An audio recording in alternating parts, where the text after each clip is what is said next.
Thank you, David. Good morning. Oh, this is my favorite part of giving presentations. I get to say, we can do better than that one, and then I say good morning again, and we all say, good morning. I will never get tired of that. All right, I've just got a few remarks. But I've always had the philosophy about presentations that they're like a heavyweight fight, right? That they may be scheduled to go 15 rounds, but there's a pretty good chance they're going to end early. And so with any luck, we may get you a little bit of extra time to enjoy your lunch or to enjoy this frigid day here down in Indianapolis. I promise this is the first real cold one, and so it's just bad luck on our part that we picked today to get together. But it's a fantastic reason we're all here. I've got a couple things I'm going to cover, including what the title means, what the state auditor's office does, the interaction that our offices will have over the next 4 years. Before I get started, can I see the show of hands for the newbies again, whether you're a new auditor or new treasurer? Excellent. And do we have are there any examples of an auditor and a treasurer who are here from the same county? Okay. That is fantastic. I was hoping that I would see a lot of that one. I mean, you've heard it a couple times. You're going to hear it a couple more times as I get to talking about this one, of just the importance of these two offices working together. Having a positive relationship with your auditor will make your treasurer's life easier. Having a positive relationship with your treasurer will make your auditor's life easier. I mean, we all essentially serve the same people. And so, although they are different offices and different officers and have different responsibilities, knowing that you have got a partner there will pay dividends every single day that you're on staff. All right. Now, since I'm presenting earlier than I'm used to, I get to be the one that delivers the joke. For the new auditors out there, allow me to break the bad news. There isn't as much auditing as the name applies.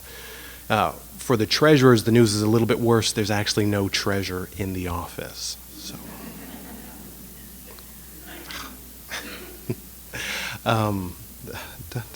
When we first started meeting to talk about the presentation, I initially had requested just 5 minutes. The plan was to introduce myself, deliver that joke about treasurer, and then walk out patting myself on the back.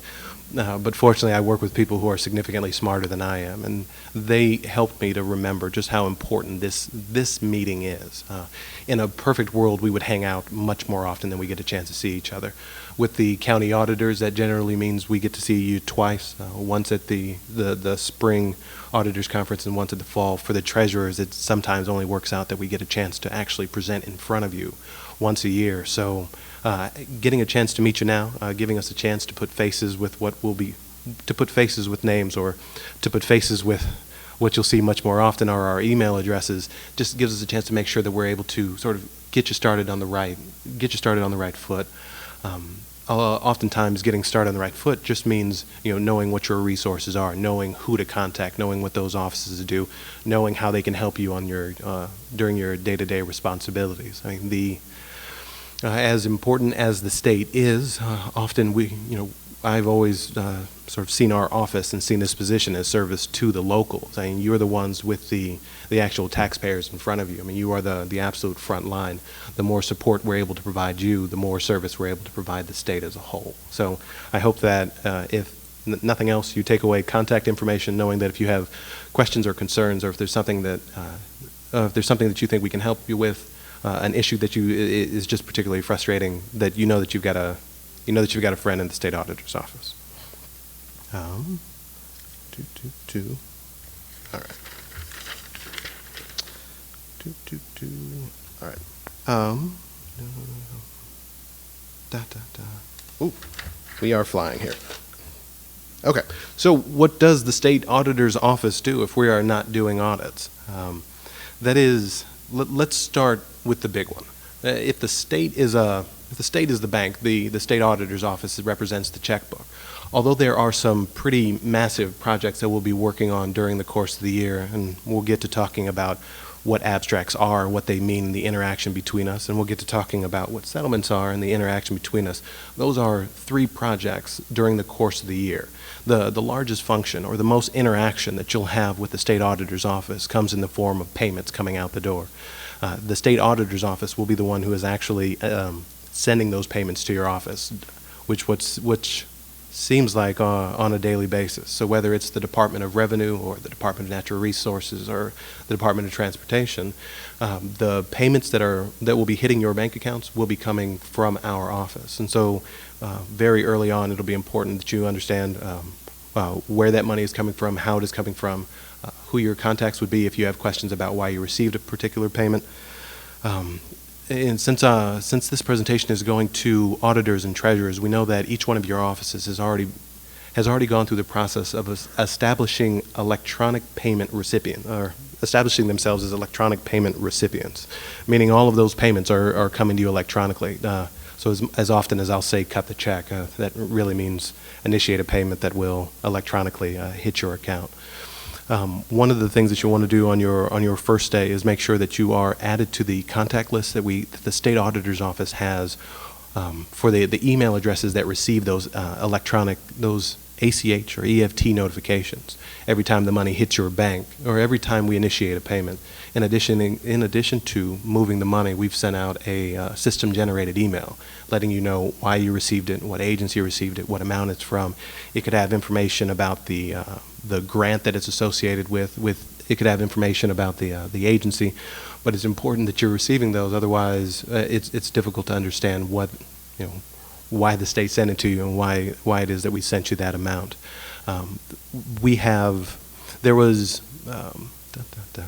I've heard a couple times that our office, there was some information that came out that there was only a limited number of recipients at the county level that can receive that notification, but I want to let you know that is not the case. We are at the point where if there is someone in your office who needs to receive it, it's just as easy as making sure that person is added to the email account. So on day one, both auditors and treasurers will have to make sure that we've got updated contact information just for those notifications. Okay. So that's accounts payable. Now, since the auditor's office will be making those payments, that doesn't always mean that we've initiated them. From speaking more specifically about our department or the settlement department, somebody want to take a guess how much money the 3 members of the settlement department have distributed to local governments so far this year? Brave soul in the back. Oh, much more than that. $4 billion. So $4 billion and this is not the state of Indiana. This is just money that has come out of our office. So we're talking about distributions like the local road and street, or the motor vehicle highway, or ABC gallonage, or there are many distributions that I'm sure you'll start to get very familiar with. But so $4 billion, and we still have 2 weeks left to go in the year. Okay. So that's one. So one of the functions of the state auditor's office is making payments. One of the functions of the state auditor's office is making payments. All right, but as generous as we are as sending money out the door, there's the other half of the equation, and that's our office has functions relating to collecting money from state governments. And this time I won't make you guess. Just our office alone has collected $400 million from local government. Now, all of this isn't just the auditors and treasurers, but various courts and schools are also remitting money to our office. It's kind of a joke in our office that in the code it says shall remit to the state treasurer's office is usually code for the auditor's office will be the one putting the money into the treasurer's accounts. So there's a lot of interaction between our office when it comes to remitting money. Now, I want to take an opportunity to plug another program that the state auditor's office implemented last year. So I started off by saying, from an accounts payable standpoint, we are sending you the money electronically. Beginning on July 1st, the state auditor's office initiated a policy where we are sort of turning those tables of the money moving from the counties to the state will also be coming electronically, which I can't tell you has already paid dividends in terms of cutting down the amount of time that money used to take to move just to our office so that we could acknowledge that we had received it. So you're going to be inheriting that process that is still very much in its infancy. One of the smallest tweaks, and this definitely won't be the last time you hear this during the course of the year, is that this policy is only impacting those payments that are specifically addressed to the state auditor's office. On our website, which I will provide you a link for, we've got a listing of the particular payments that we're interested in coming to us electronically. So payments to agencies like the Department of Transportation or State Board of Accounts or the State Budget Agency wouldn't fall under this new policy, meaning those would still be issued as checks to the state, whereas there are very specific payments that we would want to collect electronically. Now, we know that at some point the other agencies may follow suit. I imagine with the pressure that they'll see from local governments of just the ease of the process for an electronic payment as compared to actually physically cutting a check and then mailing it and hoping that it arrives between 5 and 7 business days. It may be a matter of time before the other agencies are able to accept those electronic payments. But one of the things I want to stress is that the only payments that should be coming to the state auditor's office electronically are the ones that we have outlined on the policy that I will send you a link for momentarily. All right. Another key function of the office, and this one's very short, is I've always liked to think of us as a good starting point. Either we know the answer or we have done work with the people that we'll end up directing you to work with. The state can be considered the state auditor's office can be considered one entity, but we really represent the 200 state agencies that go into it. So that means there are at least 200 accounts payable points of contact, 200 accounts receivable points of contact. When in doubt, I'd like to think contacting the state auditor's office is a great place to start. We have got those relationships that exist with those people. We have got those contact lists. We can either answer the question or put you in contact with someone who can. Now, AOS also has state payroll and reporting responsibilities, but I assure you that is a conversation for another time. So what's left? Now, the next two things I want to talk about are the abstract and the settlement, which are three key due dates, time periods, projects that our offices will be working very, very closely together on during the course of the year. With respect to abstracts, we will begin collecting and distributing information in January. In fact, for the folks who are currently office holders, you may have seen that we've already started sharing information in December to prepare for that abstract process. Now, although we'll be working very closely with the auditors as we'll be coming up with that abstract, and although I'll be talking a little bit more about what that abstract represents, know that very early on in your terms, in your careers in the office, we will be at your doorstep, starting you down a process that is both massive, time-consuming, and extremely difficult. It is something to note that very early on you'll be experiencing the abstracts. I couldn't recommend any more highly, especially for the auditors in the room, to on day one, during week one, start to figure out what your backgrounds are or what staff you have and what their relationship with the abstract has been.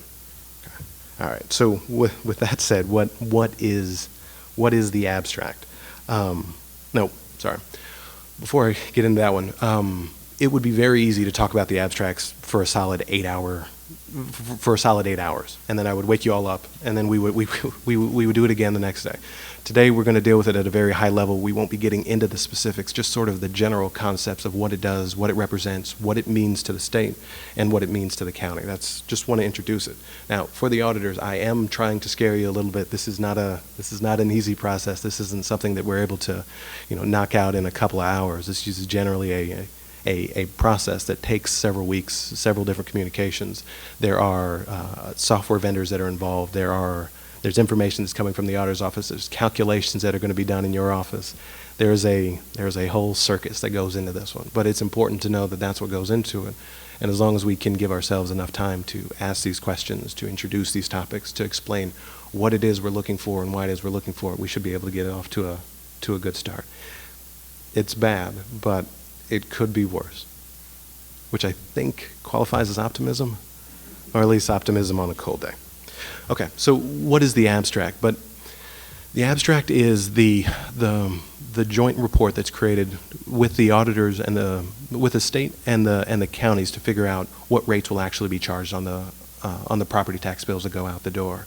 The report itself, the document that's considered the abstract, is a projection of future property tax collections and distributions for the course of the year. Now, I was going to bring one, but I drive a really small car. This is, when we used to print them out, it was an 18-page document that was, it was an 18-page it ranged anywhere from a 6 to an 18-page document, depending on the size of the county, that was 4.5 feet long by 1.5 feet wide. It is a big report. But at the end of it, whether it's the county itself or the rest of the state, we can see how much your county is planning on or expecting to collect and distribute to the various schools and townships and cities and towns within your county. It's a big report, but we'll definitely be able to take you through it. For the auditors, this will very much be our lives in February and March. I mean, essentially from Jan 1 to the time those tax bills go out, we'll be talking about abstracts. We'll be talking about the rates. We'll be working together to create and distribute this report. Now, at the conferences, there's information posted on our website that introduce the topics of the abstracts. There'll be more spreadsheets, there'll be more memos, there'll be more communication about the abstract. It's very much one of the very first responsibilities that we'll do, one of the first tasks that our two offices will work together to solve. Now, 6 months later, so once the abstracts go out and those property tax bills shortly there follow, the treasurers are back in the process as you begin collecting on those property tax bills that go out. What we refer to as the settlement is the distribution of the property tax that was collected from the property tax bills. And so now we're talking about a responsibility shared between both the county auditor and the county treasurer, where the treasurer is collecting it, and then ultimately it's up to the auditor to report that information, and then ultimately to initiate the payments to the various taxing units within your county. Now, whereas the abstract is a process where we will be working together to create one massive report, the settlement process is more accurately described as a process that will create between 10 and 20 different documents that we'll be sharing between our two offices that will ultimately lead to the money going out the door. Again, it's a pretty significant undertaking. We're in May and June, we'll be taking care of that spring settlement, and then in November and December, we'll be getting into the December settlement. So early in the year, we come up with our projections. Halfway through the year, we distribute what we've collected so far, and at the end of the year, we do another set of distributions. So those are the three most important times for our office's interaction. Now, there's the daily interaction with accounts payable, but these three items, abstracts and the two settlements, should be put onto your calendar of what are we going to do, or do we have a plan for when these things are actually going to start. This is another opportunity to stress the importance, or settlement is another opportunity to stress the importance of the auditor and the treasurer's sort of joint responsibilities. Each one of them has a distinct set of tasks associated with the settlement, but one can't be completed without the other. As much as we'll be working with the auditor on the majority of the documents, the work on a monthly basis to reconcile the questions, the collections, the preparation between the two offices before we're officially on the clock can't be understated. The county auditors that are most successful during this process have that working relationship, are able to work together to get through a very difficult time. All right, but for the auditors, we've got 6 months before we'll officially be in settlement, and that will mean that we'll have an opportunity to present at the Spring Auditors Conference, where we'll start to look at in more detail the various reports, the various relationships, the various checks that we'll be going through. For the treasurers, we won't have a chance to address you again until after we finish that process. So on the tail end, you'll get what we did well as a state, what we did poorly as a state, places where, since all of this information is flowing through the state auditor's office, places where we'll be looking to improve. Okay.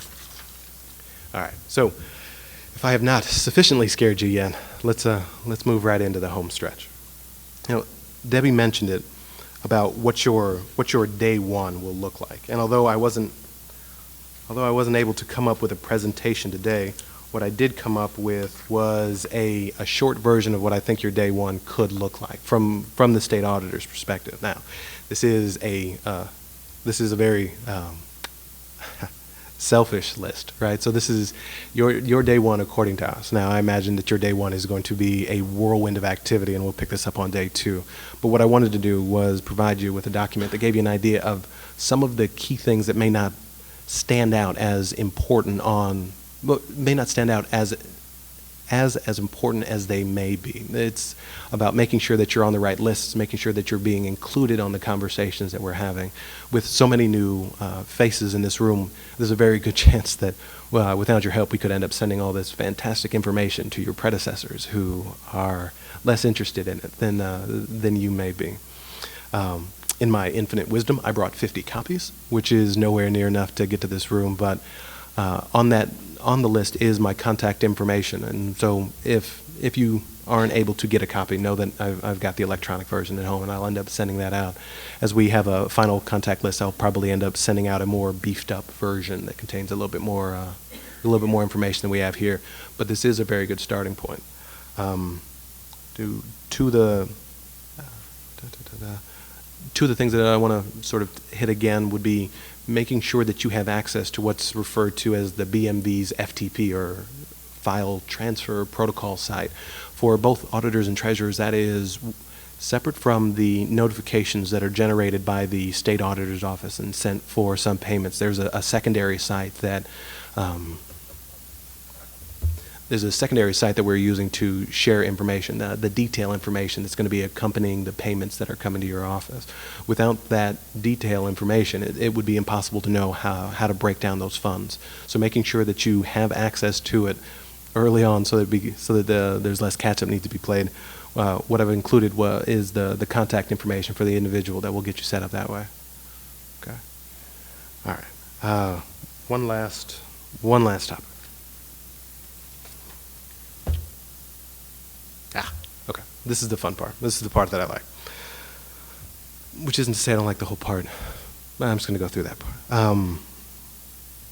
Absolutely know that this will take time. I mean, this is not the positions that you guys have signed up for are as difficult as they are important, and it's nothing that somebody can learn overnight. I can promise you that the day hasn't gone by where I haven't learned something either by a question that I've asked or a question that I wish I would have afterwards. The second thing is that you will need help, both within your office, both within your county, and both within the state. It's too much for any one person. Believe me. The fact that you ran, the fact that you won, the fact that you're here means I already think the world of you, but it's too much for one person. The ability to delegate, the ability to ask for help, the ability to communicate what you need, what you would prefer to see will serve you quite well. I am fond of saying that the best ideas that I have had over the last 2 years have not been my own, right? Of someone asking if they can get a file in a different format or laid out in a different way or just in a bigger font, are things that I may not have thought of, but the worst thing I can say is no, or the worst thing I can do is answer your question. So it may seem like a silly request. It may seem like I'm the only person doing this when no one else is saying anything. It's for some of the auditors that are here, I'm sure you've heard me say it's the ones that don't ask questions that make me the most worried. So I hope that you know that you've got an open door. I hope you know that you've got an open door at the state auditor's office. Now, next up, every great auditor and treasurer, and there are more than a few in this room, had a first day, and you will have a first day. You may even have a couple of them, but it's just part of the process. In order to be good at this one, we have to do it. And so don't lose faith if the first week doesn't necessarily go as well as you'd like. It absolutely will take time. The acronyms generally mean something. You'll see in meetings, you'll see in emails, you'll hear me say it. We'll start rattling these things off, and we'll just stop using words. It'll just be letter after letter, and everyone will be smiling and nodding. The acronyms take time, and we should make sure that we are using the full names initially before we start to phase those in. But it's only a matter of time before you have those down. We are absolutely in this together. I don't see how the state can be successful throughout this process, whether at the government level or at the citizens level, without solid working relationships between our two offices, or between our 94 offices, if we could include State Board of Accounts. And I've said it a couple times, but I do want to say it again. You absolutely have the right to ask questions. Why did I receive this? What am I supposed to do with this one? Why did you send this to me? Why didn't you send this to me? Are all questions that, if we're going to send out information or we're going to send out money, we've got a responsibility to answer. So over time, you'll see that there's a real flow to our year, a flow to our communications. You'll see the same sort of emails accompanying the same sort of payments, accompanying the same sort of projects. But until we have that down, then our office should either explain clearly the first time or clarify the second time what it is that we expect of you, how it is that we expect you to accomplish that, what it means to be successful, what it means to why something will need to be redone. If we're going to make you redo it, we should at least explain what we saw, why we saw it, and what it is that we're trying to accomplish. But that's all I have today. That is still a little bit shorter than maybe I expected, but I'm being told that Lori has...